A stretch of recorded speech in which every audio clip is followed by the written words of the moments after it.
ሉቃስ ወንጌል ምዕራፍ 13 ላይ ያለውን እኔ ያስኩት አዲሱ መደበኛ ትርጉም ነው የማነብበት ክፍል።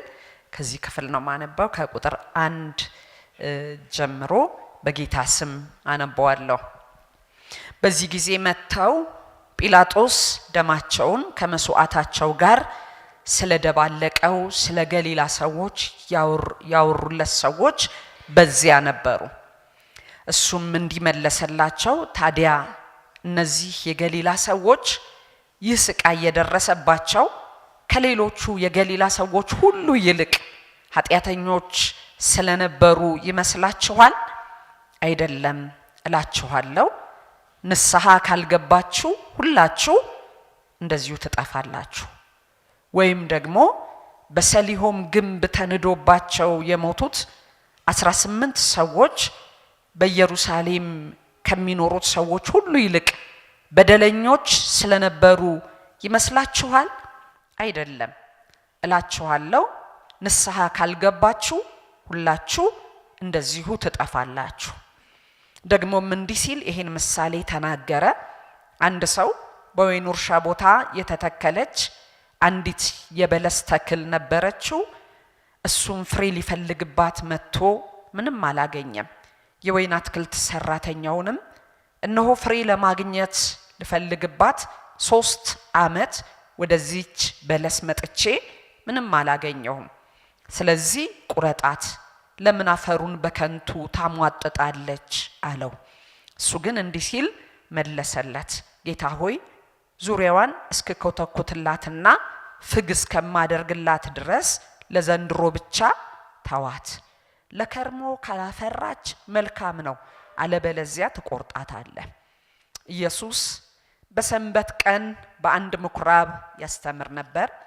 በዚያም የድካም መንፈስ 18 ዓመት ሙሉ አካለ ስንኩል ያደረጋት አንዲት ሴት ነበረች። እሷም ከመጉበጧ የተነሳ ፈጽሞ ቀና ማለት አትችልም ነበር። ኢየሱስም ባያት ጊዜ ጠራትና አንቺ ሴት ከህመምሽ ነፃ ወጥተሻል አላት። እጁንም በላይዋ ጫነ።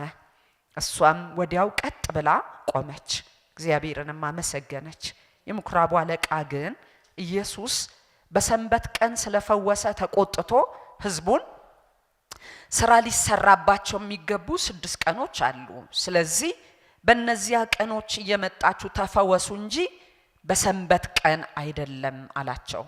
ጌታም መልሶ እንዲህ አለው፣ እናንተ ግብዞች፣ ከናንተ መካከል አንድ ሰው በሬውን ወይም አህያውን በሰንበት ቀን ከማደሪያው ፈቶ ውሃ ሊያጠጣ ይወስደው የለምን? ታዲያ ይቺ ሴት የአብርሃም ልጅ ሆና ሳለች 18 ዓመት ሙሉ በሰይጣን ታስራ ስትኖር ከዚህ እስራት በሰንበት ቀን መፈታት አይገባትምን? ይህን በተናገረ ጊዜ ተቃዋሚዎቹ ሁሉ አፈሩ። ህዝቡ ሁሉ ግን እሱ ባደረገው ድንቅ ስራ ሁሉ ደስ አላቸው። እንጸልያለን። የዚህ ቃል ባለቤት እንዲያበራልን የቃሉን ፍቺ ማብራት የሚችል ጌታ ስላለ እግዚአብሔር የቃሉን ፍቺ እንዲያበራልን ይሄ ቃል ወደኛ እንዲደርስ ከብዙ ሺህ ዓመታት በፊት ኢየሱስ ያከናወነው የሰራበት ወደዚህ ምድር የመጣው ሰው ሆኖ በሰው መካከል አድሮ በሰው መካከል የተመላለሰው ጌታ አሁን ደግሞ የእምነት መግለጫችንን ስንናገር ከፍ ከፍ ብሎ ደግሞ በአብ ቀኝ ያለው ግን ደግሞ በእኛ የሚኖር ጌታ፣ በመካከላችን የሚመላለስ ጌታ ይህን ቃል ሕያው ያድርግልን። አምላካችን ሆይ በዝማሬ ስለሞገትከን እናመሰግንሃለን። በዝማሬ ስለገሰስከን ስላስጠነቀቅከን እናከብርሃለን። ልባችንን በዝማሬ ስላነሳሳኸው ደግሞ እናከብርሃለን። እግዚአብሔር አምላክ ሆይ ድንኳኔ በክብሬ ይቀደሳል ብለሃልና ሕይወታችን ባንተ ክብር ይቀደስ፣ ህብረታችን ባንተ ክብር ይቀደስ፣ መድረኩ ባንተ ክብር ይቀደስ፣ አየሩ ባንተ ክብር ይቀደስ። ጌታ ሆይ ያነበብነው ይሄ ቃል የሰው ቃል አይደለም ያንተ ቃል ነውና አቤቱ ይሄንን ቃል እንድታበራልን በዚህ ቃል እንድታነጋግረን እግዚአብሔር አምላክ ሆይ ቃልህ እንደሚናገር እግዚአብሔር ከናንተ ጋር እንዲህ ብሎ የሚነጋገረውን ምክር ረስታችኋል ይላልና አንተ ከኛ ጋር የምትነጋገር አምላክ ነህና የምትነጋገረው ነገር እንዲገባን እግዚአብሔር አምላክ ለዚህ መጽሐፍ አይምሮአችንን እንድትከፍተው ልባችን እንዲከፈት መጽሐፍትን ያስተውሉ ዘንድ አይምሮአቸውን ከፈተላቸው ይላልና አይምሮአችን ለዚህ እውነት ይከፈትልን ቃል በእኛ መካከል ይስራ እግዚአብሔር ከራሳችን እያዳንከን ከክፉም እያዳንከን ያንተ ብቻ ሆነን መቅረት ይሁንልን ክብር ላንተ ይሁን በክርስቶስ ኢየሱስ ስም እግዚአብሔር ይባረክ ዛሬ አብረን ከዚህ ከሉቃስ ወንጌል ምዕራፍ 13 ላይ በዚህ በቅርብ ጊዜ በጣም በልቤ የሞላ መልእክት ነው ስለ ጥሪ እንድንመለከት በልቤ ውስጥ በጣም የሞላ መልእክት ስለሆነ ነው ከዚህ በፊት የጥሪ ዓላማ በሚል በሌላ ቦታ ላይ ስለ ተጠራንበት የጥሪ ትርጉምንና የጥሪያችን ደግሞ እግዚአብሔር ለምንድነው የሚጠራን የሚል ዓላማ ተናግሬያለሁ ይሄኛው ክፍል ግን የተጠራ ሰው መለያውን የምናይበት ነው በዚህ በሉቃስ ወንጌል ምዕራፍ 13 ላይ ሁለት ጊዜ የኢየሱስ ጥሪ እንመለከታለን ከቁጥር 1 እስከ 9 ድረስ የምናየው ወደ ኢየሱስ ክርስቶስ ሰዎች መተው ባቀረቡት ሪፖርት በነገሩት በዛ ዘመን ከተከሰተው ክስተት የተነሳ ኢየሱስ ክርስቶስ ያስተላለፈው ጥሪ ነው አንደኛው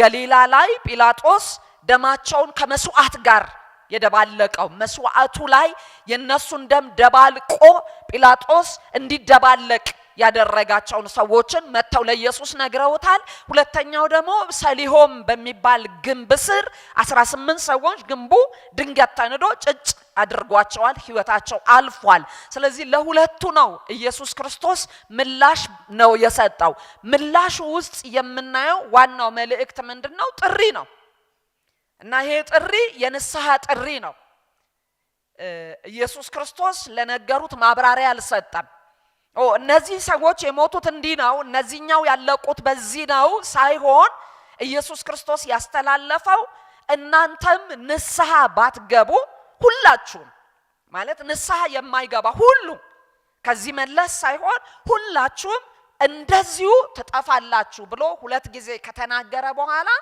ያቺ አትክልት ደግሞ ምሳሌ የሰጠባት በለሷ ደግሞ የ3 ዓመት እድል ተሰጥቷታል ተካዩ ሁሉ ጊዜ እየመጣ ፍሬ ይፈልጋል ለውጥ ይፈልጋል ግን የለም በየአመቱ ይመጣል የለም ሁለተኛ አመት ይመጣል የለም ሶስተኛ አመት ይመጣል የለም ቦታ ግን ይዛለች ቦታውን ያጎሳቆለች ነው ስለዚህ መቆረጥ ነው ያለባት እድሉን አልተጠቀመችም መቆረጥ ነው ያለባት የሚል መልእክትን ሲያስተላልፍ አንድ ማላጅ ደግሞ መካከል ላይ ገባ እና የማለደው ምንድነው እንደገና ተኮትኮት እንደገና እድል ይሰጣት እና በተሰጣት እድል ለውጥ ካመጣች ፍሬ ካፈራች ጥሩ ነው ካላመጣች ግን የሚቀጥለው እርምጃ መቆረጥ ነው እና አዲስ ኪዳን ውስጥም መቆረጥ የሚል በጣም በተደጋጋሚ አለ ይሄ የአዲስ ኪዳንም መልእክት ነው ዮሐንስ ወንጌል ምዕራፍ 15 ላይ ይሄንን ይናገራል ከወይኑ ግንድ ጋር ሆኖ ፍሬ አለማፍራት ካለ ቦታ መያዝ የለበትም ይቆረጣል በሳት እንደውም ይቃጠላል ይላል በሮሜ መልእክትም ላይ ሐዋርያው ጳውሎስ ከበረሃ ወይራ መተ እድል አግኝተ ፍጥረት ባልሆነ ቦታ ላይ ገብተ ትክክለኛውን ምላሽ ካልሰጠ እግዚአብሔርን ካላከበርክ ካልፈራ በትዕቢቱስ ካለ እግዚአብሔር ለነዛ እንኳን አራራም በተፈጥሯቸው ላሉት እንኳን አራራም ተቆርጧል አለበለዚያ ትቆረጣለህ የሚል አዲስ ኪዳን ላይ ይሄ መልእክት አለ ስለዚህ ከመቆረጥ የሚያድን የንስሐ ጥሪ ነው ኢየሱስ ያስተላለፈው ከጥፋት የሚያድን የንስሐ መልእክት ነው ያስተላለፈው የእግዚአብሔር ቃል በሁለተኛ ጴጥሮስ ላይ እንደሚናገረው ወዶ ይታገሳል ይላል ወዶ ይታገሳል ለምንድነው የሚታገሰው? ሁሉ ወደ ንስሐ እንዲደርሱ እንጂ እንዳይጠፉ። ስለዚህ ንስሐ ለመግባት ለጥፋት ራስን ማጋለጥ ነው። ጥፋት አለ፣ ጥፋት ተረት አይደለም የሚለውን ከቁጥር 1 እስከ 9 ከተናገረ በኋላ ዛሬ የምናተኩርበት ከቁጥር 10 ጀምሮ በአንድ ምኩራብ የተፈጸመው ክስተት እስከ ቁጥር 17 ድረስ ኢየሱስ ክርስቶስ ያስተላለፈው በምኩራብ ውስጥ ያስተላለፈውን ጥሪ ነው የምንመለከተው። እንግዲህ ጌታ ኢየሱስ ክርስቶስ መረብ በሚያጠምዱ ቦታም ሄዶ ጥሪ አቅርቧል። ቀረጥ በሚሰበስቡም ሰፈር ሄዶ ጥሪ አቅርቧል። በብዙ ቦታ ላይ ጥሪ አቅርቧል። አንዱ ደግሞ ጥሪ ሃይማኖታዊ ቦታም ላይ የጌታ ጥሪ አለ። ጌታ ይጠራል። በጣም በተለመደ ስርዓት በሚፈጸምበት ቦታ ላይም የጌታ ጥሪ አለ። መጽሐፍ ቅዱሳችንን በአጠቃላይ ስንመለከት እግዚአብሔር ነገሮችን ሁሉ ወደ ለውጥ ያመጣው በጥሪ ነው። ጠርቶ ነው እግዚአብሔር ያመጣው። ሰማይ የለም፣ ሰማይ የሚባል ከዛ በፊት የለም። እግዚአብሔር ሲጠራው ሰማይ መጥቷል። እግዚአብሔር ሲጠራው ምድር መጥቷል። እግዚአብሔር ሲጠራው ፍጥረት ዓለም ሁሉ መጥቷል። እና ሐዋርያው ጳውሎስ ምን ብሎ ይናገራል? በሮሜ ምዕራፍ 4 ላይ ያመነበትን እምነት ጳውሎስ የአብርሃምን እምነት ሲያስታውስ የሌለውን እንዳለ አድርጎ በሚጠራ ይላል። እግዚአብሔር የሌለን ይጠራል፣ ጠርቶ ማምጣት ይችላል። ክብር ለጌታ ይሁን። እቺ ሴት ያለች ትመስላለች፣ ግን እኮ የለችም። ምኩራብ ውስጥ ያለች ትመስላለች፣ ግን የለችም። እና እሷን ወደ መኖር ያመጣው የኢየሱስ ጥሪ ነው። ይሄ ለሁላችንም ነው የሆነው። እና ኖረን አይደለም የተጠራ ነው። አይ እኔ እንትን ስሰራ ነው ጌታ የጠራኝ፣ እንትን ሳደርግ ነው የጠራኝ። አይ የለንም፣ ግን የሌለን ስለሚጠራ በጥሪ ጌታ አስገኝቶናል። ክብር ለጌታ ይሁን። አልዓዛር ሰፈር ሰው የዛን ሰሞን ሄዶ አልዓዛር አለ፣ አልዓዛር የሚባል ቢባል የለም እኮ ነው የሚለው። የለም ምን ሆኗል? ሞቷል፣ ተቀብሯል። አልሰማህም? የለም እኮ እሱ አልዓዛር እኮ የለም፣ ተቀበረ እኮ ትናንት። ለአንዳንዱ ደግሞ ሄዶ ለጠየቀው ደግሞ 2 ቀን ሆነው 3 ቀን ሆነው እና 4ኛ ቀን ላይ በሌለ አልዓዛር ላይ ኢየሱስ መጣ። ኢየሱስ መጣና የሌለውን አልዓዛርን መቃብር ጋር ሄደና አልዓዛር ሲለው የሌለው አልዓዛር ከመቃብር ወጣ። የሌለነውን ጠራን። አሜን፣ ጠራን። በጥሪው ጌታ ሕያው ያደርጋል። የጌታ ጥሪ ግን ዛሬም አለ። እግዚአብሔር ዛሬም ይጠራል። እና እግዚአብሔር ማንን ነው ለመጥራቱ ምክንያቱ ምንድነው? የመጥራቱ ምክንያት አነሳሽ ምክንያቱ ምንድነው ብለን ስንል በዚህ ክፍል ላይ በምኩራብ ውስጥ ኢየሱስ አያት የሚል ቃል አለ። ማየቱ ነው። እቺ ሴት እኮ በትውልድ ውስጥ ብዙ አይቷታል። ቤተሰብ አይቷታል፣ የሃይማኖት መሪዎች አይቷታል፣ መንገደኛ አይቷታል። ዛሬ ግን ልዩ አይን መጥቷል። ወደ ምኩራብ የመጣ ሌላ አይን አለ። የእግዚአብሔር አይኖች ይላል በዘካርያስ ምዕራፍ 4 ላይ በምድር ሁሉ ይዘዋወራሉ ይላል። እግዚአብሔር የተባረከ ይሁን። ስለዚህ እቺ ሴትን እንድትጠራ ያደረጋት ነገር ምንድነው? መታየት። መታየት። ሰው መቼም ለመታየት ብዙ ነገር ነው የሚያደርገው። ሁላችንም ነከሌ ብቻ ሳይሆን ሁላችንም መታየት የሚለው ትልቅ ዋጋ አለው በህይወታችን። ቢዛማ ለብሰን ያልመጣ ነው ሰው ስለሚያይን ነው እዚህ አይደል? አላህ የሚያዩን አሉ እንላለን። ደግሞ በጠበቅነው ልክ ደግሞ ካልታየን ልባችንም ይወርዳል። ማን ያየኛል የሚል ጥያቄ በሰው ህይወት ውስጥ አለ። እኔን ማን ያየኛል? ዛሬ ምስራች አለ የሚያይ ጌታ ያያል። እግዚአብሔር ያያል። ሰው ትልቁ ጥረቱ ግብግቡ ምንድነው? በሰው ለመታየት ነው አይደለ? ማቴዎስ 6 ላይ ጌታችን ኢየሱስ ክርስቶስ በምድር መጥቶ ከታዘበው አንዱ ጸሎትን ታዝቧል። ሰው ሲጸልይ ጸሎትን ታዝቧል። ምጽዋት አሰጣጥን፣ ጾምን ኢየሱስ ታዝቧል። እና ለምንድነው የታዘበው? ማቴዎስ 6 ላይ ሲጀምር በሰው ለመታየት ይላል። እና ግባቸው ምንድነው? በሰው መታየት ነው። እና ኢየሱስ ክርስቶስ ምን አለ? በቃ አግኝታችኋል፣ ጠግባችኋል። ያው ሰው አይቷችኋል። መንገድ ማዕዘን ቆማችሁም ስትጸልዩ ሰው አይቷችኋል። ስትጾሙ ፊታችሁ ጥውልግ ሲል ሰው አይቷችኋል። መለከት ስታስነፉም ሰው አይቷችኋል አለና ግን ዋጋ የላችሁም። በእሴይ ቤት ያቅባት መጣ ሲባል እግዚአብሔር ሊቀባ ነው ሲባል ለመታየት መጥተዋል። እና ደግሞ የቀረቡት ደግሞ የመታየት አቀራረባቸው ደግሞ የነብይን ልብ እንኳን የሚማርክ አቋም የሚያስለውጥ ነበረ። ይሄ ነው የሚያስብል ነበረ መታየታቸው። ተጽዕኖ ፈጣሪ ነበሩ በመታየት ሲታዩ። ሳሙኤል እግዚአብሔርን የሚሰማው እንኳን እግዚአብሔር የሚቀባው በቃ ይሄ ነው፣ ሌላ ማን ሊኖረው ይችላል ብሎ አቅጣጫ ሊለውጥ ሲል እግዚአብሔር ምን አለው? ሰው ፊትን ያያል፣ እኔ ግን የማይበት አስተያየት ሌላ አለ። እግዚአብሔር ሌላ አስተያየት አለው።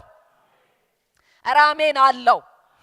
እና መጽሐፍ ቅዱሳችን በእግዚአብሔር በመታየታቸው ታሪካቸው ስለተለወጠ ሰዎች በጣም ብዙ ነው የሚናገረን። እግዚአብሔር በሰማይና በምድር የተዋረዱትን ያያል። እግዚአብሔር የተባረከ ይሁን። እግዚአብሔር ልባቸው በሱ ዘንድ ፍጹም የሆነውን ይላል። ሁለተኛ ዜና 16:9 ላይ አሳ አቋም ሲለውጥ ነው የተነገረው። ልባቸው በዛው ባመኑበት እምነት የጸኑትን እግዚአብሔር ይመለከታል። አሜን ይመለከታል። እግዚአብሔር ያያል። እግዚአብሔር ወገኖቼ በምንም ሁኔታ ነገ ተስፋ የላቸውም የሚባሉትን የጌታ ዓይን ያያል። ሕዝቅኤል ምዕራፍ 16 ላይ እግዚአብሔር የእስራኤልን መነሻ ሲጠቅስ እንደዚህ ብሎ ይናገራል። ባንቺ ዘንድ ባለፍኩ ጊዜ ይላል ዓይን አይቶ አራራልሽም ይላል። ምክንያቱም በተወለድሽበት ቀን እትብትሽ አልተቆረጠም። እና በአዲሱ መደበኛ ትርጉም ላይ ምን ይላል? በደም ውስጥ ሆነሽ ስትንፈራገጭ ይላል። ተስፋ በሌለው ሁኔታ ባለሽበት ጊዜ አየውሽና ይላል በህይወት ኑር ያልኩሽ። እና ተስፋ በሌለው ሁኔታ ውስጥ ያሉትን ጌታ ያያል። ይሄ ስለገባቸው ይመስለኛል በሀገራችን እግዚአብሔር ያስነሳቸው ብዙ ዘማሪዎች ያያል የሚል መዝሙር አላቸው። ያየናል፣ ኢየሱስ ያይሃል፣ ያይሃል፣ ጌታ ያይሃል፣ ያይሻል፣ ጌታ ያይሻል። አንዳንዶች ደግሞ በዓይኖች ከታየው ምን እፈልጋለሁ? ባንተ ዓይን ፊት ሞገስ ካገኘው እግዚአብሔር ይባረክ። ለዚህ ነው ኤልሳቤጥ ምን አለች? ጌታ በተመለከተ ወራት አለች። እንዲህ አደረገ። ብዙ ተመልክቷታል፣ በእድሜ ዘመን ብዙ ተመልክቷታል። ጌታ የተመለከተበት ወራት ግን የጌታ ዓይኖች የመጡበት ወራት ግን ይለያል። ስለዚህ እቺ ሴት በ54ቱ ትርጉም ከ18 ዓመት ጀምሮ ይላል። በዚህ በአዲሱ መደበኛ ትርጉም ላይ 18 ዓመት ሙሉ ጎባጣ ናት። ጎባጣን ማን ያያል? ነገር የተጫነውን ማን ያያል? ሃይማኖታዊ ስርዓት ይፈጸማል፣ ማንም ግን አያያትም። አቴንዳንሷ ልክ ቢሆንም የሚያያት የለም። ዛሬ ግን ኢየሱስ መጣ። ኢየሱስ መጣ። እና ሊጠሩ የሚገባቸው እኮ የሃይማኖት እኮ መሪዎች አሉ፣ የምኩራብ አለቃ አለ፣ ሌሎች አሉ። ወደ በኋላ ምን እንመለከታለን። ኢየሱስ ባያት ጊዜ ይልና ጠራት ይላል። ጥሪው ታሪክ ይለውጣል። አሜን። በጥሪው ብዙ ታሪኮች ይለወጣሉ። አዲስ ምዕራፍ ይከፈታል። የኢየሱስ ጥሪ ከጥሪዎች ሁሉ ይለያል። እና ዛሬም ጌታ ይጠራል። የጥሪ ድምጽ አለው፣ ይጠራል። እግዚአብሔር የተባረከ ይሁን። የሚጠራ ጌታ አለ። ግራ የተጋቡትን ጌታ ያያል፣ ይጠራቸዋል። የሰው ትኩረት የተነፈጋቸውን ጌታ ያያል፣ ይጠራል። በትህትና በፊቱ እየተዋረዱ የሚጠባበቁትን ጌታ ያያል፣ ይጠራል። እግዚአብሔር ይባረክ። እና የተጠራ ሰው መለያው ምንድነው የሚለውን ጥቂት ሐሳቦችን ከዚህ ሴት እንመለከታለን። ጌታ የጠራው ሰው የመጀመሪያው መለያው ምን መሰላችሁ? የጠሪውን ድምጽ ይሰማል። እቺ ሴት የራሷን ድምጽ ሰምታለች፣ የማህበረሰብ ድምጽ ሰምታለች፣ የሃይማኖት ሰዎችን ድምጽ ሰምታለች። ዛሬ ግን የሰማችው ድምጽ የተለየ ድምጽ ነው።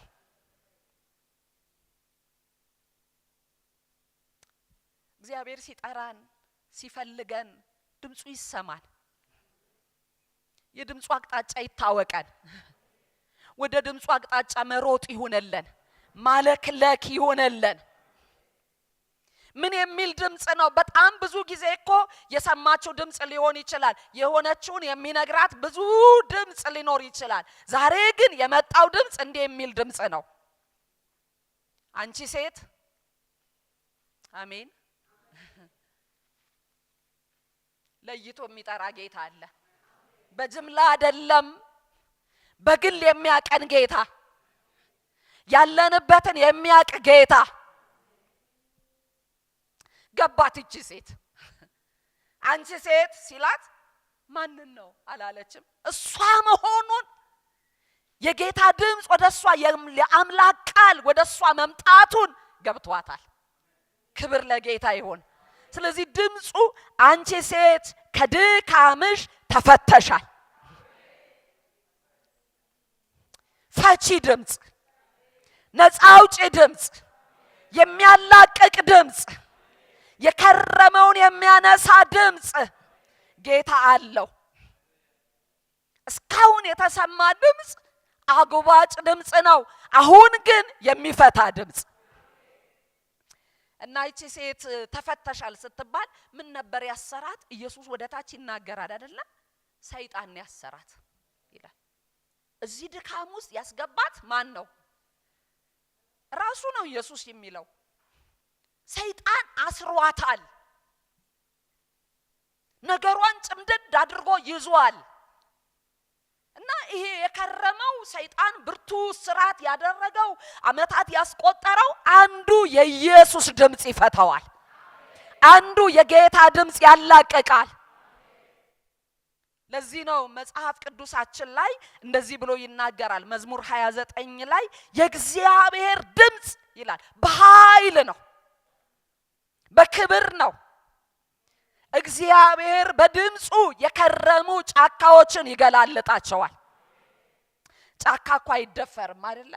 ከየቱ ጋር ነው መጀመረው? ከየቱ ጋር ይሄንን ጫካ መንጥሩ ብንባል ከየቱ ጋር ጀምሬ ያልቅልኛል የምንለውን እማያልቅ የሚመስለውን ድምጹ ይጠራርገዋል። የእግዚአብሔር ድምጽ ጫካን መመንጠር ይችላል። የእግዚአብሔር ድምጽ ዝግባን ይልና ከዝግባ አይነት ደግሞ ይናገራል። የሊባኖስ ዝግባ በጣም ለብዙ ነገር የሚፈለገውን በምንድነው የሚወድቀው የሚለውን የእግዚአብሔር ድምጽ ይሰብረዋል። የእግዚአብሔር ድምጽ ታሪክ ይለውጣል። የእግዚአብሔር ድምጽ የእሳት ነበልባል የሆነውን እየተንበለበለ ያለውን እየበላ ያለውን የትውልድ ህይወት የሚበላውን የድምጹ ጉልበት ይቆራርጠዋል። የእግዚአብሔር ድምጽ የዋላዎችን እግር ያጠነክራል። ጥንካሬ ይመጣል፣ ብርታት ይመጣል። እግዚአብሔር በድምጹ ያጠነክራል። ክብር ለጌታ ይሁን። ስለዚህ የእግዚአብሔር ድምጽ ከብዙ ፍርሃት ውስጥ ያሉ በብዙ ድካም ውስጥ ላሉ የእግዚአብሔር ድምጽ ዛሬም አለ። ይሄን ድምጽ መስማት ይሆነልን። የጠራንን የጠሪያችንን ድምጽ ለይተን መስማት ይሆነልን። ዘፍጥረት ምዕራፍ 3 ላይ እኮ ጫካ ውስጥ ገብተው ዛፍ ውስጥ ገብተው ተራቁተው ተስፋ የለም ባሉበት ውስጥ ዘፍጥረት 3 ላይ የእግዚአብሔር ድምጽ በገነቱ ሲመላለስ ነበር። ለማን? ለፈሪዎች፣ ለድንጉጦች፣ ለሸሹ፣ እርቃን ለተሰማቸው፣ የራሳቸው መፍትሄ ላላዋጣቸው የእግዚአብሔር ድምጽ ይመላለሳል። እርቃን አልባሽ ድምጽ አለ። የተራቆቱትን የሚያለብስ ከፍርሃት የሚያወጣ ወደ ኪዳን የሚመልስ የእግዚአብሔር ድምጽ ለቤተ ክርስቲያን አለ፣ ለትውልድ አለ፣ ለአገልጋዮች የእግዚአብሔር ድምጽ አለ። ክብር ለጌታ ይሁን። ስለዚህ በጌታ ይህንን ድምጽ የሰማ ሰው ይሄ ድምጽ የመጣለት ሰው ሌላውን እየሸሸ ይሄን ድምጽ ያከብራል። ጌታ ኢየሱስ ዮሐንስ ወንጌል ምዕራፍ 10 ላይ በጎቼ አለ ድምጼን ይሰማሉ አለ፣ ከሌላውስ ይሸሻሉ። ሁለት ነገር ማስተናገድ አይቻልም። እግዚአብሔር ከጠራን ሌላውን ድምጽ መሸሽ ይሆነልን። በጣም የለመድነው ድምጽ፣ በጣም አብሮን የሰነበተ ድምጽ፣ አብሮን የቆየ ድምጽ፣ ከኛ ጋር የተዋሃደ ድምጽን መሸሽ ይሆነልን። የሌባውን ድምጽ መሸሽ ይሆነልን። በዮሐንስ ወንጌል ምዕራፍ 5 ላይ የእግዚአብሔር ቃል ሲናገር ሙታን ይላል የእግዚአብሔርን ልጅ ድምጽ የሚሰሙበት ሰዓት ይመጣል አለና እርሱም አሁን ነው፣ የሚሰሙትን በሕይወት ይኖራሉ። ለዚህ ነው ለሎዶቅያ ቤተክርስቲያን ጥሪው ምን የሚል ነው? ማንም ድምጼን ቢሰማ፣ ማንም ድምጼን ቢሰማ። ደጅ ላይ ቆሞ እኮ እየጠራ ነው፣ እያንኳኳ እኮ ነው። አያት፣ በዛ ውድቀት፣ በዛ ለብታ ውስጥ፣ በዛ ህይወት ውስጥ ሆነ አያት። መጣ ጌታ። ጥሏት አልሄደም፣ ጥሎን አልሄደም ጌታ። እኔ ሁሉ ጊዜ የጌታ ፍቅር ከሚገርመኝ ከሰባቱ አብያተ ክርስቲያናት ውስጥ የሎዶቅያ ቤተክርስቲያን ላይ የተገለጠው ፍቅር ነው። ምክንያቱም ቤታችሁ መጥቼ ውጪ ብላችሁ ደጅ ብታደርጉኝ አድራሻዬ እዛ አካባቢ የለም። አስወጥተውኝ ብዬ ነው መቀጥለው። ጌታ አስወጥተውት አሁንም ይጣራል። ደጅ ላይ ነው ያለው፣ አራቀም። ከሎዶቅያ ቤተክርስቲያኑ ከውስጥ ቢወጣም ከውጪ ሆኖ ግን ጌታ እያንኳኳ ማንም ይሄ ጥሪ ገብቶት ድምጼን ቢሰማ እና ይሄን ድምጽ መስማት ይሁንልን። በዚህ ዘመን ወገኖች ይሄ ድምጽ ነው የሚያስፈልገን። ዛሬም ጠሪ ጌታ አለ። የጎበጥንበትን ያየ ጌታ፣ ያደከመንን ያየ ጌታ፣ ቀና ማለት እንዳቃተን ብዙ ነገር እንደተሸከመን ያየ ጌታ መጥቷል እና ይሄ ጌታ እየተጣራ ነው። ይሄ ድምጽ ይሰማ። ለዚህ ድምጽ ቦታ ይሰጠው፣ ዋጋ ይሰጠው።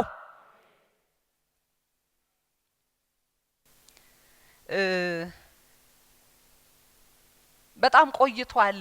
አንድ የግሬት ኮሚሽን ስልጠና ላይ ነው የሰማሁት፣ ግን ተናጋሪውን አላስታውስም፣ ግን የተባለው ግን ልቤ ውስጥ አለ።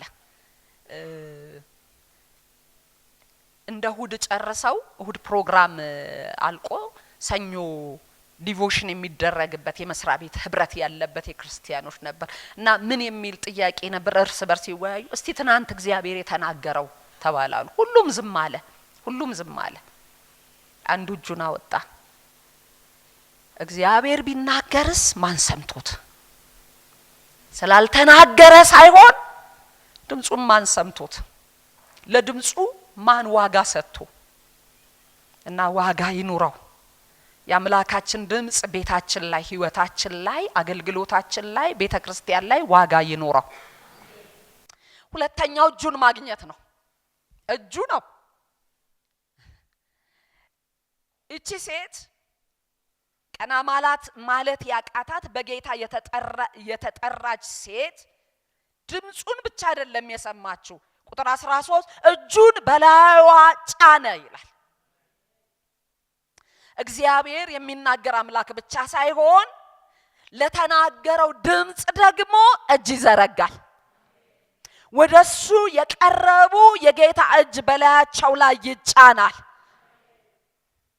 እስካሁን የተጫናት እስካሁን ላይ ያለው አሳሪ፣ አድካሚ፣ አጎባጭ ነው። ዛሬ ግን የተዘረጋ የፍቅር እጅ ግን ቀና አድራጊ እጅ ነው።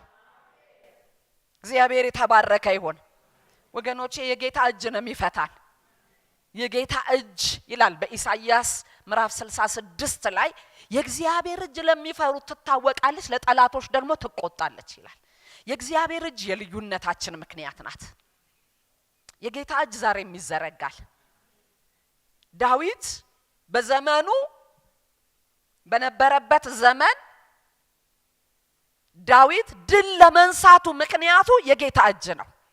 ለነቢያት የድላቸው ምክንያት በዘመኑ የነበረው ሁኔታ መስተካከል ሳይሆን የተዘረጋ የጌታ እጅ በላያቸው ላይ። ስለዚህ በድፍረት የሚሉት ምንድነው? የጌታ እጅ በኔ ላይ መጣ፣ የእግዚአብሔር እጅ አወጣኝ፣ የእግዚአብሔር እጅ ይሄንን አደረገ።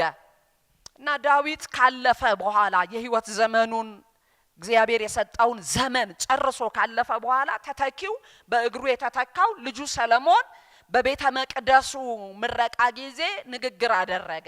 ንግግር ሲያደርግ እንደዚህ አለ፣ ለአባቴ ለዳዊት በአፉ የተናገረ አለ። እግዚአብሔር ለአባቴ ለዳዊት በአፉ ተናገረ አለና እግዚአብሔር ግን ንግግር ብቻ አይደለም ያለው አለ፣ በአፉ የተናገረ በእጁም የፈጸመ የእስራኤል አምላክ እግዚአብሔር ይባረክ። እና ዳዊትን ሳስበው ለንግስና ቢወዳደር ዳዊት እግዚአብሔር ተናግሮኛል፣ ስለዚህ እኔ ለምድሪቱ ንጉስ እንደሆን መርጦኛል ብሎ እንዳሁኑ ዘመን ውድድር ቢኖር ዳዊት ተወዳዳሪ ቢሆን ኖሮ እና ዳዊት የህዝብ ድምጽ ለማግኘት ቢወጣ ኖሮ ምናልባት መለያህ ምንድነው ብለው ሲባል ወይም የረኝነት ኮሮጆ ነው መለያዬ ብሎ ቢል የዳዊት ሳጥን ቢከፈት ምንም የሰው እጅ አይገኝም። የዳዊት የድል ምክንያት የብዙ ሰው ድምጽ ሳይሆን የአንዱ የእግዚአብሔር ድምጽ ለመጣው አንዱ የእግዚአብሔር እጅ ነው። ሰለሞን የገባው ይሄ ነው። ምክንያቱም ማን ነው ለዳዊት ድምጽ ስጡ ቢባል ዳዊት እኮ ንጉስ ሊሆን ነው፣ እስቲ ስጡት፣ ያ እረኛው፣ ያ ምድረበዳ ያለው፣ ያ የእሴይ የመጨረሻው ልጅ እረሱ አይሆንም ነው የሚለው። እግዚአብሔር ይሆናል አለ። እግዚአብሔር ይሆናል ያለው በእጁ ነው። ወገኖቼ የጌታ እጅ ትናንትን እንዳንደግም ያደርጋል። ትናንት የኖርንበትን አኗኗር እጁ ይለውጣል። ለዚህ ነው ኢሳይያስ ምዕራፍ 1 ላይ እንደዚህ ይላል። ክፍሉን ባነበው መልካም ስለሆነ ላንብበው።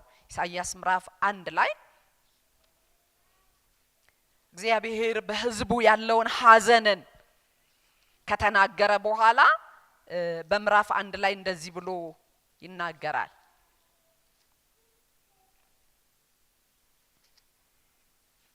ጸሎታቸው ደስ ያሰኘውም ነበረ፣ መስዋዕታቸው ደስ ያሰኘውም ነበረ።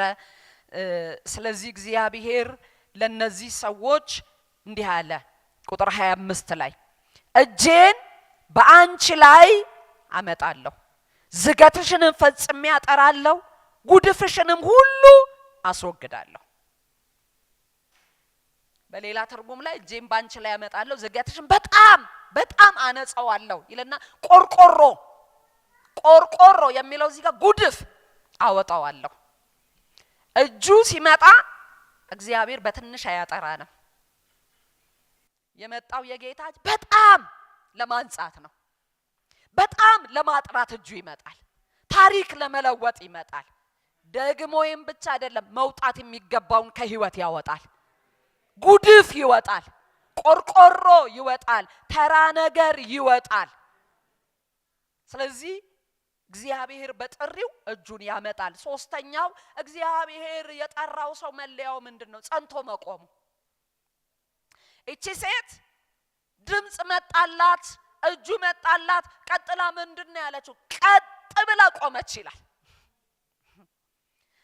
ጌታ የሚጠራን ሊያጸናን ነው፣ ሊያበረታን ነው። አሜን። ቀና ሊያደርገን ነው። ዘሌዋውያን ምዕራፍ 26 ላይ በመካከላችሁ እሄዳለሁ ይላል፣ ቀንበራችሁን መሰብራለሁ፣ ቀና ብላችሁ እንድትሄዱ አደርጋችኋለሁ። እግዚአብሔር ቀና ያደርጋል።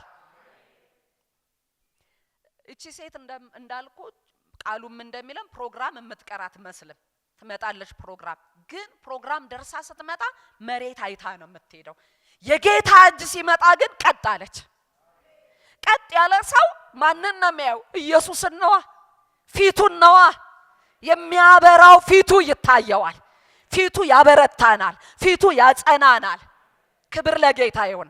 ስለዚህ መሬት ከማየት ወደ ታች ከሆነው ነገር ቀጥ የሚያደርግ ጥሪ ወገኖቼ ብዙ ጊዜ ጎብጠናል። የመጉበጣችን ማስረጃው ምንድነው? ሰማይ ጠፍቶብናል። የሰማይ አጀንዳ ጠፍቶብናል። የሰማይ ፕሮግራም ጠፍቶብናል። ቀና ማለት አቅቶናል። የሚበልጠውን ማየት አቅቶናል። እግዚአብሔር ዛሬ በጥሪው ወደሚበልጠው ቀና ያደርገናል። አሜን። ቀና ያደርገናል። ሰማይ አይራቀን። ለእግዚአብሔር ሰዎች እኮ በመከራ ውስጥ እያለፉ ቀና ብለው ነው የሚሄዱት። እነ ጳውሎስ ይሰደዳሉ፣ ግን ቀና ብለው ነው የሚሄዱት። ቀና ብለው ያዩና እዚህ ጋር የሚቀበሉትን መከራ ቀና ብለው ያዩና ውይ ይላሉ። ሊገለጥ ካለው ክብር ጋር እኮ እዚህ የተቀበልነው ምንም አይደለም። ቀና ስላላልን ነው መከራ ያጎበጠን። ቀና ካልን መከራ ይቀላል፣ ችግር ይቀላል። ክብር ለጌታ ይሁን። ስለዚህ እግዚአብሔር የጠራው ሰው በማያቆም ሁኔታ በማያጸና ሁኔታ ጸንቶ ይቆማል። ቀጥ ያለ ሰው ከሩቅ ይታወቃል።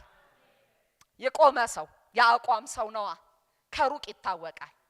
እነዛ ሶስቱ እኮ የተለዩት ናቡከደነጾር ላቆመው ቢያበላቸውም ቢያጠጣቸውም ሹመት ቢሰጣቸውም እድል ቢሰጣቸውም በአውራጃ ቢሾማቸውም ላበላቸው አንሰግድም ያሉት እና እንዴት ታወቁ ብለን ስል ባፋቸው ብቻ እኛ አንሰግድም ብለው አይደለም፣ ቀጥ ብለው ቆሙ።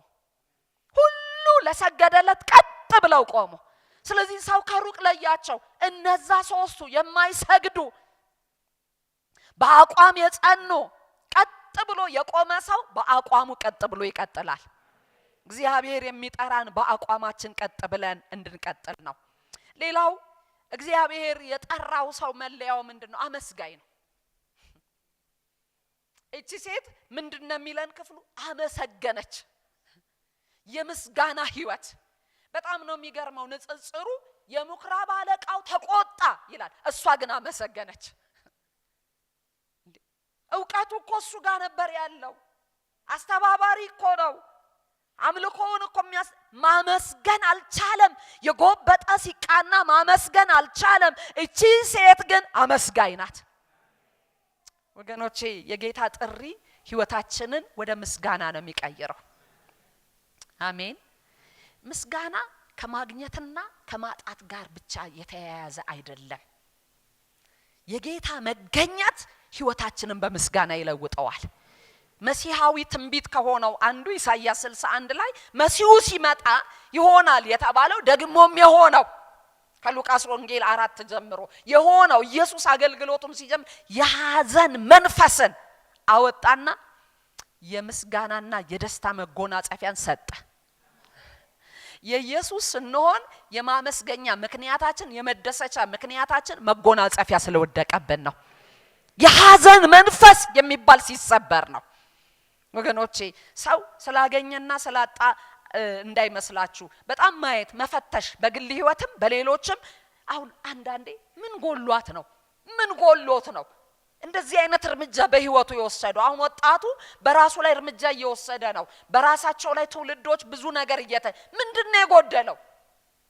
የጉድለት ጉዳይ አይደለም። ጥሪው ስንከተለው ህይወታችን በምስጋና ይሞላል። ሁሉ ጊዜ አመስግኑ የሚለው ይሄ እውነት ነው። ስለዚህ እቺ ሴት አመስጋኝ ነበረች። አብረዋት ያሉ ግን ምኖች ናቸው? አጉረምራሚዎች። ሐና ቤተ መቅደስ ሄዳ በአንደኛ ሳሙኤል ላይ ከእግዚአብሔር ጋራ ንክኪ ከፈጠረች በኋላ ከጠሪዋ ጋራ ከተገናኘች በኋላ ህይወቷ ከዛን ቀን ጀምሮ ሐዘንተኛ መስላ ስትጸንስ አይደለም ሐዘን የተሰበረላት ማለት ሄዳ ታይታ ጸነስኩ መሰለኝ እያለች ደስ የጀመራት ከዛን ጊዜ አይደለም። ልክ ተገናኝታ ከሄደች ጀምሮ ከዛን ጊዜ ጀምሮ ሐዘን በለዋ ላይ አልታየም። የሐዘንን ቀንበር የሚሰብር የጌታ መገኘት ነው። አሜን። የጌታ መገኘት ነው። ስለዚህ ደስታ የሳሳብን ምስጋና የሳሳብን ስላልሞላልን ከረጢቶቻችን ስላልሞሉ ሳይሆን ርቀታችን ነው። መንፈሳዊ ቅርበት በምስጋናና በደስታ ህይወትን ይሞላል። ክብር ለጌታ ይሁን። ለዚህ እግዚአብሔር በጥሪው ወደ ምስጋና ህይወት ይመልሰን። አመስጋኝ ትውልድ ይብዛ። የዘመን መጨረሻ አንዱ ምልክት ምንድነው? ሰዎች የማያመሰግኑ ይሆናሉ። የመጨረሻው ዘመን አንዱ ምልክት ይሄ ነው። የማያመሰግኑ የማይሞላ ከረጢታቸው ሁሉ ጊዜ ነገን ፈላጊ ናቸው። ልክ ምሳሌ ላይ አልቅት ሴት ልጆች አሉት ምን የሚል ስጠን የሚሉ ቢቀበሉ የማይሞላ አለ።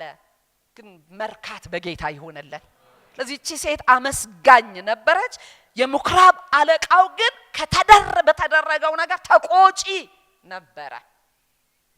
ወገኖቼ ጥሪ አለ ዛሬ። ያየን ጌታ አለ፣ የጠራን ጌታ አለ፣ ድምጹ አለ፣ እጁ አለ፣ አጽንቶ ያቆመናል። የምስጋናና የዝማሬ ህይወትን ይሰጠናል። ሰሞኑን በጣም እየገረመኝ ነበር። ኢሳይያስ 53 ታውቃላችሁ፣ የተሰቃየው ሊሰቃይ የሚመጣው መሲህ ትንቢት ነው። ልክ እሱ ሲያልቅ ግን ምዕራፍ 54 ሲጀምር ምን ይላል? አንቺ ያልወለድሽ ዘምሪ ይላል። እንዴት ትዘምራለች ያልወለደች? አንቺ መካን ጩሂ፣ በደስታ ጩሂ፣ እልል በይ ይላል። ለምን? ባል ካላት ይልቅ አላት ከሚባለው ይልቅ ፈት ለተባለችው ልጆች እግዚአብሔር አብዝቷል። ድንኳንሽን አስፊ፣ መጋረጃዎችሽ አይቆጠቡ። እንዴት ነው የሚሰፋው? እንዴት ነው ብሎ ሲል ፈጣሪሽ ባልሽ ነው። ልጅ የሚገኘው ባል በዚህ በአካል ያለው አለ፣ ሌላ የማይሞት አለ፣ ሕያው ጌታ አለ፣ የመበለቶች ዳኛ አለ፣ የድሃ አደግ አባት አለ። እግዚአብሔር የምስጋና ህይወትን ያብዛለን። ወገኖቼ መጨረሻዎችን ሐሳብ ልናገርና ጨርሳለሁ። የተጠራ ሰው መለያው ምንድነው? ሙግቱን ለጌታ ይሰጣል። ለራሱ ዘብ አይቆምም። ለራሱ ዘብ አይቆምም። ነኩኝ፣ እንትን አሉኝ፣ እንትን አደረ ልካሳያቸዋለሁ አይደለም። ሙግቱን የጠራው ጌታ ይሟገትለታል። ትግሎቻችንን ጌታ ይወስድልናል። ሰልፎቻችንን ጌታ ይረከባል። እማንችላቸው ነገሮች አሉ። እቺ ሴት አሁን ከምኩራብ አለቃ ጋር እንዴት መሟገት አትችልም? እማንችላቸውን ለጌታ መልቀቅ ይሁንልን። የምኩራብ አለቃው ተቆጥቶ ይላል 6 ቀን እያለ በሰንበት ለምንድን ነው መታችሁ እዚህ ፕሮግራም የምታበላሹት ሲል እቺ ሴት እኮ ብዙ ማለት ትችላለች። ይሄን ያህል ዘመን ጎብጬ ምንም ያላል የኔ መፋውስ አስቀና ሆይ ለምንድን ነው እኔ ቀና ስለ እንደዚህ የምትለው? ብዙ ማለት ይቻላል። አላለችም። ለሷ ግን የሚናገር ጌታ አለ። የጠራን ጌታ መሟገት ይችላል። ወገኖቼ ብዙ ነገር እግዚአብሔር ፍትህ እንዳይሰጥ ያደረገው ለራሳችን ዘብ ቆመናል። ተሟጋች ነን፣ ተከላካዮች ነን። ኢየሱስ ክርስቶስ ጴጥሮስ ሲነግረን ምን ይላል? ሲሰድቡት እሱ አልተሳደበም ይላል አይደል? መከራን ሲቀበል አልዛተም። እድል እንኳን ቢያጣ ቢያንስ 3 ቀን እኮ ናት። ከ3 ቀን በኋላ እያንዳንድሽ የት እንደምትገቢ ከተንሳኤ በኋላ እስቲ አይሻለሁ ብሎ አልዛተም። የነገድል አስቦም ኢየሱስ አልዛተም። በጽድቅ ለሚፈርድ ግን ራሱን አሳልፎ ሰጠ። ለኃጢአት ሞተን ለጽድቅ እንድንኖር ነው ኢየሱስ ይሄን መንገድ ይሄደልን። ዘብነን ብዙዎቻችን ለስማችን ዘብነን፣ ለሆነ ነገር ዘብነን፣ ለመብታችን ዘብነን። እግዚአብሔር የራሳችንን እስከምንጨርስ ቆሞ እያየን ነው። እቺ ሴት ግን አንድ ነገር አልተነፈሰችም እና ለሷ የተናገረላት ጻድቁ ፈራጅ ኢየሱስ ነው። አሜን። ክብር ለጌታ ይሁን። ምን አለ ኢየሱስ ክርስቶስ ለዚህ ሴት ሲሟገት በጣም ነው የሚገኝ። እቺ ሴት እኮ የአብርሃም ልጅ ናት አለ። የኪዳን ልጅ ናት። አቤት እሱ ሲናገር ሲያምርበት። እሷ ዘር ቆጥራ እኔ እኮ ዘር ማንዘሬን አታውቅም እንደ የዘር መስመር እስቲ ያጥና እንትና ቢወልድ እንትን እኔ እኮ በአብርሃም ዘር ነው የመጣሁት ብላ ራሷ ለራሷ መብት አልቆመችም። ኢየሱስ ቆመላት። አሜን። እና ምን አለ? እናንተ እኮ በሰንበት እኮ ከብቶቻችሁ ውሃ ሳታጠጡ እኮ አትቀሩም፣ ትራራላችሁ። የዚህ ሴት ዋጋ ከከብት ይበልጣል። የኛን ዋጋ የሚያስከብርልን ጌታ ነው። የምኩራብ አለቃው እቺን ሴት ከአንድ እንስሳ ዋጋ እኩል እንኳን አላደረገውም። ለእንስሶች የሚያሳየውን ርህራሄ ለሱ አላሳየም። ግን ዋጋዋን በትክክል የሚያውቅ የኛ ዋጋ ያለው በሱ እጅ ነው። ደስ የሚለኝ ቃል አለ፣ ዋጋ በኔ ዘንድ አለ የሚላል። ዋጋ በኔ ዘንድ አለ። እግዚአብሔር ይባረክ። ዋጋ የሚያሳጡን በጣም ብዙ ናቸው። አገልግለን ዋጋ የሚያሳጡ፣ ሰርተን ዋጋ የሚያሳጡ፣ ኖረን ዋጋ የሚያሳጡ፣ ቦታ የማይሰጧል። ጌታ ጋር ግን ዋጋ እናጣም። የጠራን ጌታ ለኛ ዋጋ አለው። አብርሃምን ምን አለው? እኔ ላንተ ጋሻ ነኝ ይልና ዋጋህም እጅግ ታላቅ ነው አይደለ? በሌላ ትርጉም ላይ ዋጋ እኔው ራሴ ነኝ። እኔ ራሴ አንተ ዋጋ ነኝ። እና ዋጋችንን ከፍ ያደረገ ኢየሱስ አለ። እና እሱ ሲናገር ምን ይላል ክፍሉ ላይ ስትመለከቱ? አፈሩ። ለካይ ሙክራ ባለቃው ብቻ አይደለም የተቆጣው፣ እሱን አጃቢ ብዙ ተቆጭ ያለ። እንደዚህ ይላል ቁጥር 15 ላይ ጌታ መልሶ እንዲህ አለ፣ እናንተ ግብዞች፣ ከናንተ መካከል አንድ ሰው በሬውን ወይ ማህያውን በሰንበት ቀን ከማደሪያው ፈቶ ውሃ ሊያጠጣ ይወስደው የለምን? ታዲያ ይቺ ሴት የአብርሃም ልጅ ሆና ሳለች 18 ዓመት ሙሉ በሰይጣን ታስራ ስትኖር ከዚህ ስራት በሰንበት ቀን መፈታት አይገባትምን? ይሄን በተናገረ ጊዜ ተቃዋሚዎች ሁሉ አፈሩ። ህዝቡ ሁሉ ግን እሱ ባደረገው ድንቅ ስራ ሁሉ ደስ አላቸው። እና ተቃዋሚ ለካ አንድ አይደለም። ሐዋርያው ጳውሎስ በአንደኛ ቆሮንቶስ ምዕራፍ 16 ላይ ምን አለ? የተከፈተ ስራ የሞላበት የአገልግሎት በር ተከፍቶልኛል። ተቃዋሚዎቼ ግን ስንት ናቸው? ብዙ ናቸው። ብዙ ተቃዋሚ ላይ አንዱ የጌታ ሙግት ይበቃል። ብቻውን ጌታ ይሟገታል። አያችሁ ሲሟገትላት እቺ እንኳን ሰንበትን በትክክል እየተለማመደች ረፍትን እየተለማመደች ናት። እቺ ሴት እኮ የአብርሃም ልጅ የኪዳን ልጅ ናት። ልጅነቷን ጌታ ከፍ አረገው። ክብር ለጌታ ይሁን። እግዚአብሔር ይሟገትልን፣ ሙግታችንን መስጠት ይሁንልን። ከራሳችን ተሰላፊነት እግዚአብሔር ያውጣን። ኢዮሳፍጥ ያለውን እናስታውሳለን አይደለ? ይሄን ጦርነት እኛ አንችልም። እኛ በትንሽ እንኳን መዋጋት አንችልም። አይኖቻችን ግን ወደ አንተ ናቸው። እግዚአብሔር ልክ ይሄን ሲሉ ሰልፉ የኔ ነው፣ እናንተ በዚህ ጦርነት አትዋጉም፣ ቆማችሁ ድል ታያላችሁ። ቆማ ድል አየች። እግዚአብሔር እንዲህ ይላል፣ አይኖቼ በእናንተ ላይ ናቸው። ዛሬም የጌታ ጥሪ አለ። የዚህን ጥሪ ድምጽ ማክበር ይሁንልን፣ ወደዚህ መቅረብ ይሁንልን። ሁላችንም እንጸልይ። ክቡር ጥሪ፣ ክቡር ድምጽ ያለው ጌታ፣ ትውልድን የሚጠራ ቅድም ቄስ እንዳለው ለመጀመሪያ ጊዜ የመጣ ሰው ካለ በዚህ ጉባኤ ዛሬም ጌታ ይጣራል። ጌታ ነገ ምን እንደሆነ ስለማናቅ ከሰከንድ በኋላ የማናቅ ምስኪኖች ስለሆነን ይጣራል። የመዳን ቀን ዛሬ ስለሆነ ኢየሱስ ይጣራል። ስለዚህ ዛሬ ነው የመጣሁት ወይም ብዙ ጊዜ እየመጣሁ አልወሰንኩም የሚል ሰው ካለ ይህን ጸሎት አብረን እንድንጸልይ እጅ ቢያነሳ እንጸልያለን። አብረን የሚያይ ጌታ፣ የተገፉትን የሚያይ፣ የተጣሉትን የሚያይ፣ የወደቁትን የሚያይ አለ ጌታ። ትልቅ ጌታ አለ። ድንቅ ጌታ አለ። ቀንበር ሰባሪ ጌታ አለ። ጨለማውን ገፋፊ ጌታ አለ። በብዙ ምልልሶቻችን ውስጥ ለውጥ ያላየን ሰዎች ጌታ አለ። የእግዚአብሔር አይኖች በዚህ ጉባኤ አሉ። የሚያይ ጌታ አለ። ይህንን ጠሪ ጌታ እያከበርን ለዚህ ጌታ ቦታ እየሰጠን ያያል። ጌታ ያያል። የወደቁትን ያያል። የተዋረዱትን ያያል። በቃሉ የሚንቀጠቀጡትን ያያል።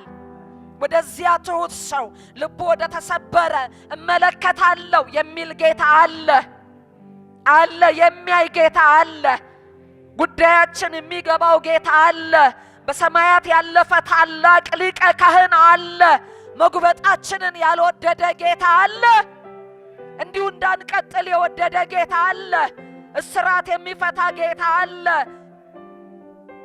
የታሰረ አገልግሎትን ጌታ ይፈታል።